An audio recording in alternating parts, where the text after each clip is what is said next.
नमस्कार. मुंबई 24 लाईव्ह मध्ये मी गोकुल आपल्या सर्वांचं अगदी मनस्वी स्वागत करतोय.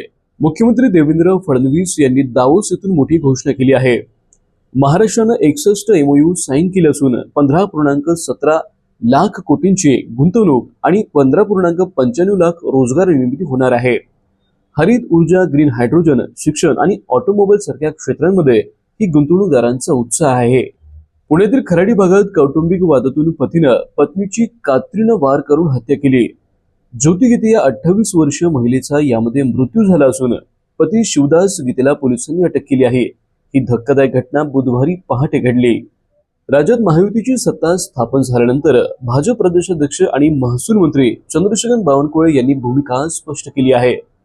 सत्तेच्या जोरावर येणाऱ्यांना पक्षात प्रवेश दिला जाणार नाही, तर महायुतीला फायदा होईल अशांनाच स्थान मिळेल असं देखील त्यांनी स्पष्ट केलंय.